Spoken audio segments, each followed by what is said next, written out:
One of the primary questions that I've personally encountered as a licensed advisor is, what is the best pathway to migrate to New Zealand?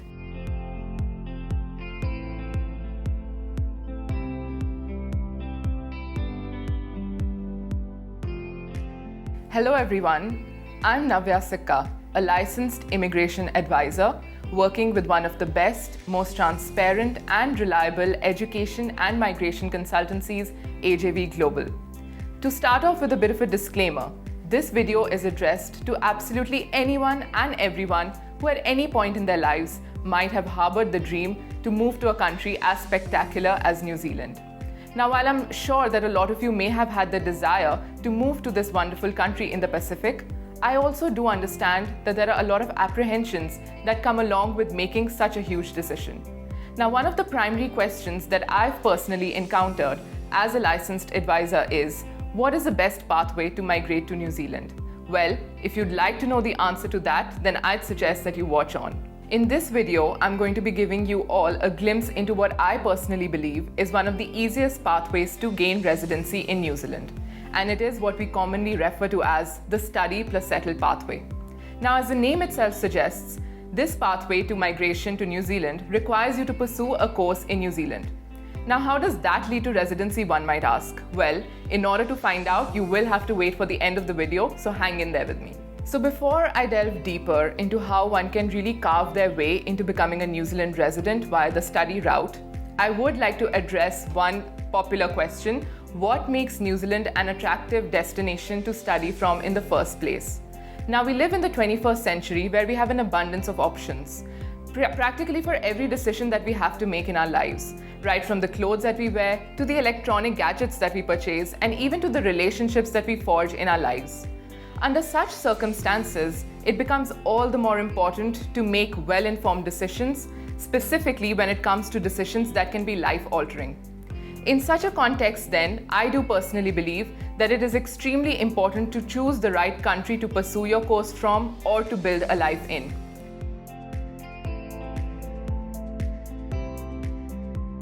So what is it about New Zealand that really pulls people in? Well, for starters, the country offers globally recognized qualifications at reputable institutes. All the universities in New Zealand are ranked in the top 3% by the QS World University Rankings, which make them absolutely an amazing place to gain your education from. On top of that, the government of New Zealand, with the support of the New Zealand Qualifications Authority, ensures that all institutes are complying with the qualification standards.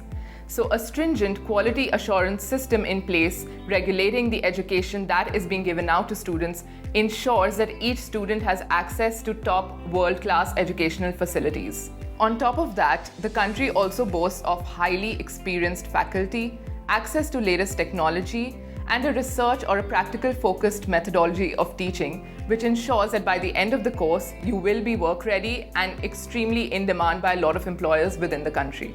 Now, one would think that getting admissions into such reputable institutes in New Zealand is extremely difficult or very competitive, but that's actually far from true. Which brings me to another very attractive feature about studying in New Zealand.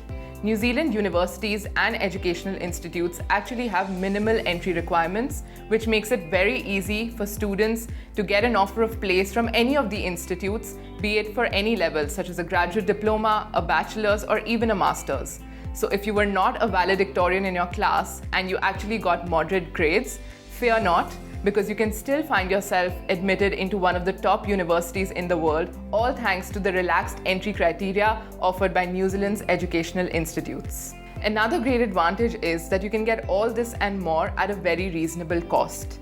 New Zealand's educational institutes have tuition fees ranging from 26,000 to 37,000 New Zealand dollars, and this can vary depending on the different educational institutes and of course the difficulty level of the course as well.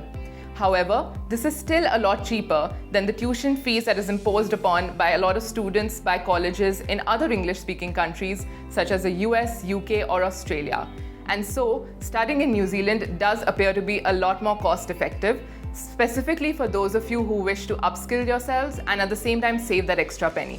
To top it all, the government welcomes its foreign students by making available to them a post-study work visa, which allows them to stay back in the country for a validity of up to 3 years and find themselves employment. So those of you who are interested in gaining international experience, it's a brilliant opportunity for you to come and study in New Zealand and avail that post-study work visa. Other than that, New Zealand is touted to be one of the most peaceful, politically stable, tolerant and secular countries in the world. New Zealand also offers subsidized healthcare and educational facilities to its citizens, residents, and even to some of its work visa holders, thus ensuring a great standard of living for all. Now, this is just a glimpse into some of the reasons why New Zealand has proven to be such an attractive and popular destination for a lot of its international students. Now, making the decision to study in New Zealand is just the first step of many.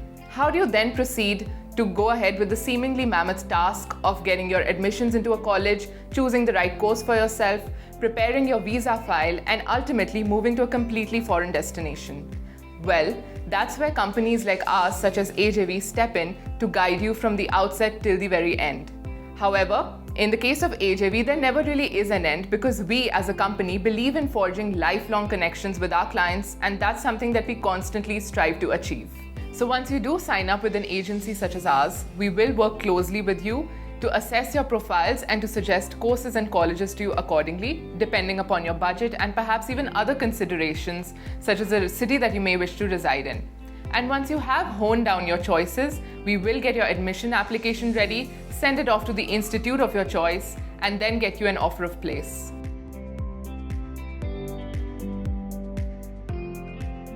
Another important aspect of the New Zealand educational system for prospective students to be aware of is that qualifications that are offered by tertiary institutes are placed at various levels, and these levels range from level 1 to 10, with level 1 being the lowest level qualification and level 10 being the highest. For example, a graduate diploma will be a level 7, a postgraduate diploma is likely to occupy level 8 on the scale, a master's level qualification will be at level 9, and a PhD will stand tall at level 10.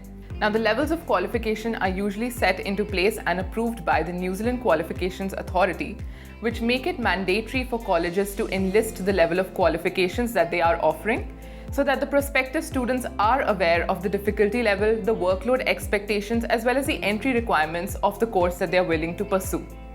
Now, our counselors at AJV are very well trained with this and will suggest you a course that you will meet the entry requirements for. At the same time, it is important for you to remember that, like I had suggested before, the entry requirements for various colleges are minimal, so it's actually easy to obtain an offer of place. So for those of you who aren't interested in opting for competitive entrance exams, then I think New Zealand is the ideal choice for you.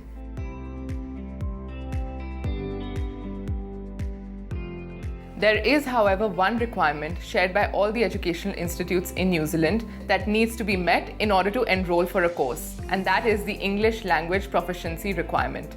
Now, New Zealand is an English-speaking country, so naturally it expects you to be proficient in the English language. So unless you have completed a course previously from another English-speaking country, you will be required to undertake an English language test, such as the IELTS, the TOEFL, or the PTE. Now, this isn't really a daunting task because a few days of preparation for it will ensure that you do crack this test.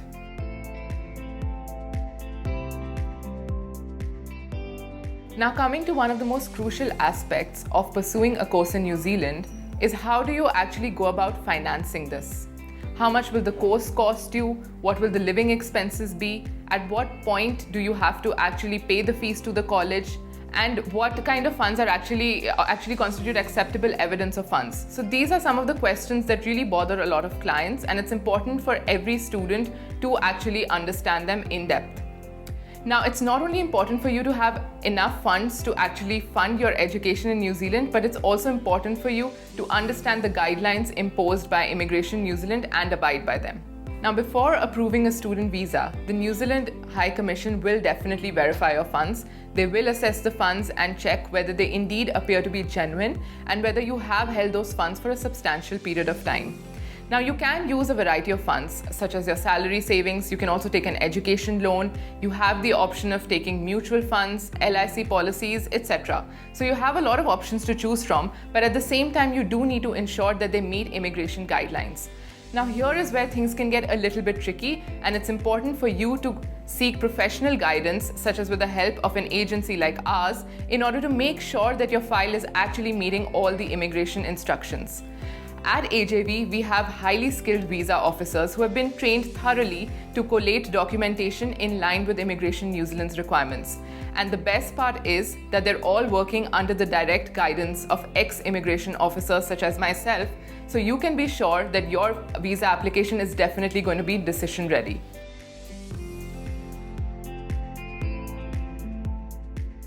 Now, once you do land in New Zealand, the next thing of primary importance to you is probably going to be finding yourself suitable accommodation and also taking care of the cost of living expenses. Now, as per the immigration policies, the cost of living expenses amount to about 15,000 New Zealand dollars a year. Now, the great thing is that on a student visa, you will be given part-time work rights, which allow you to work up till 20 hours per week. And what's even better is that you will definitely be guaranteed the minimum wage.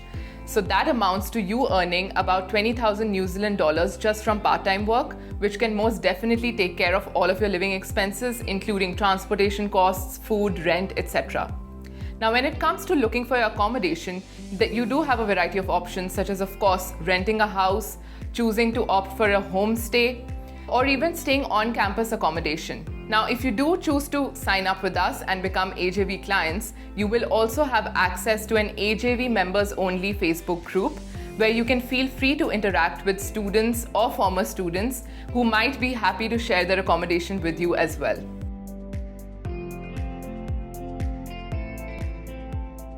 So now that we've established that studying indeed is a great option in New Zealand, let's go back to the first question that we'd started off in the first place. How does studying in New Zealand actually lead to residency? Now, once you've completed a course in New Zealand, you will be eligible for a post-study work visa. The duration of this visa can range from about 1 to 3 years, depending upon the level of the course that you choose to pursue. Now, 3 years can be a substantial amount of time for you to find yourself skilled employment. And on top of that, of course, during your studies, you will have the opportunity to interact with a lot of employers during various employment seminars hosted by the Institute, as well as internship opportunities where you're likely to land yourself a permanent job ultimately. Now, once you do find yourself a job on your post-study work visa, with a pay of at least 25.50 New Zealand dollars per hour, which should not be too hard to get given that it is a median wage, you can immediately apply for your residency. And that is how study leads to settlement in New Zealand. Now, there are a lot of people who wish to migrate to New Zealand with their spouse and with their children as well. So you will be happy to know that this indeed is possible and via the Study Plus Settle pathway as well. Now, if you do want to know more about how to migrate along with your family, I would recommend you to watch the next segment, which is focused solely on partner and dependent visas and is being carried out by one of my fellow licensed immigration advisors and expert in the field, Tulika Mehra. So studying in New Zealand is basically a great option for singles as well as couples who are ultimately trying to attain residency. It is truly a tried and tested method, as a lot of our clients have gained residency in New Zealand via the Study Plus Settle pathway.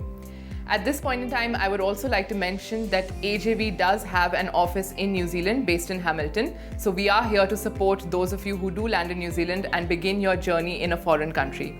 So not only do you have our emotional support, but our professional support as well, as we do offer LI assistance on post-study work visas free of charge for AJV clients. On top of that, we also assign all our clients AJV Kiwi buddies who are just a call away at any point of time if you require their help or require their assistance to settle into the country. So now that I've given you all an insight into what makes New Zealand such a great destination to study in, I will proceed to answer some of the most frequently asked questions that we oftentimes hear from our clients. And when you hear these questions, I'm sure you will find too that some of these questions might have been swimming in your minds as well. In New Zealand, you're never too old to study. New Zealand does have an adult literacy rate of about 99%, and so the country truly values education for all age groups. In fact, At AJV ourselves, we have sent a client at the age of 50 to pursue a postgraduate diploma course in New Zealand. So for those of you who ever thought that age was a hindrance in your future study goals, I hope this is reassuring news to you. And age is just a number, and that is something that the New Zealand education system really abides by. Now, there are a lot of clients who often have gaps in their study and their work experience, and they are quite concerned whether their student visa will be approved or not. In such an instance, I would suggest you to get in touch with professionals such as us, because we are trained in this aspect and would be able to prepare your file in such a way that the immigration officer does not view those gaps negatively. It is important to be able to justify gaps if you do have substantial gaps in your profile, and to be able to convince the immigration officer that you indeed are a genuine student, which is why I would recommend you to get in touch with us, as we will be able to guide you in the best possible way. So the short answer to this is yes, you can pursue a master's course in New Zealand even if you've already pursued a master's in your home country. This is once again a query that we receive quite often from our clients. A lot of the times they pick up courses which may even have overlapping subjects. So in such instances specifically, it is all the more important to be able to justify to the immigration officer how this course is truly upskilling you and actually adding value to your profile and teaching you something that you've not already learned in the past. However, yes, like I said, you can pursue a master's even if you've already pursued one in your home country. In fact, at AJV, we've also supported applications for clients who have gone for a graduate diploma level course in New Zealand after pursuing a master's in their home country, and we've had a successful outcome on that as well. So if that's reassuring to you, that's great then. So a lot of people ask us, what are the kind of verification processes that the New Zealand High Commission undertakes after you've lodged a student visa application? Now, the New Zealand High Commission does not call clients for a personal interview, generally speaking. However, they can do that if your case is rather complex or if they do have some serious concerns with your application. At AJV, however, we have not experienced that for any of our clients. And usually, most of the student visa applicants do get a telephonic interview call from an immigration officer, where the immigration officer will basically want to ascertain the genuineness of their intent of pursuing a course in New Zealand. Now, at AJV, we do have visa officers who will spend that one-on-one with you, training you on what is the best way to answer these questions that are asked by immigration officers. And of course, they have the guidance of ex-immigration officers such as myself to help along the way. Now, New Zealand has an entirely different approach to work placements as opposed to a country like India, where the alumni from top tier 1 colleges such as IITs and IIMs usually get the first preference to secure employment with some of the top paying jobs. New Zealand, on the contrary, works completely differently because they do ensure that everyone gets equal opportunity to work, irrespective of the institute or the university that you do graduate from. So what matters truly is the learnings that you get out of your course that you are pursuing in the country, and of course how you incorporate that into your resume, and then ultimately how you sell yourself to the employer. Of course, while you are studying in the country, you also have the opportunity to forge professional networks. You can attend employer seminars that are hosted by the educational institutes themselves, and you should most definitely take on internship opportunities, because more often than not, the employer that you intern with will end up offering you a permanent job as well. Now, colleges in New Zealand have intakes pretty much all around the year, but the major intakes usually are the February intake and the July intake. So if you are planning for applying for a student visa, then you can pretty much start off your admission process right away. You would be, of course, required to connect with us so that we can assist you with the admission process. And then when it comes to how soon you should lodge your student visa application, well, I'd say the latest you should lodge it is perhaps 2 months prior to the course start date. And of course, Immigration New Zealand also does not permit you to lodge your application more than 4 months prior to the course start date. So those are just some of the timeframes that you should keep in mind. So I hope I was able to answer some of your questions with regards to what migrating to New Zealand via the study pathway actually entails. Now, I do understand that migrating to another country can come with its fair share of challenges, but that's where we as an agency do step in to professionally guide you and assist you and to make the whole process a lot easier for you. Now, there is a saying by George Herbert, which I'm sure a lot of you would have heard of, which is, where there is a will, there is a way. So if we see the will in you to work towards achieving this dream, then Team AJV will definitely show you the way.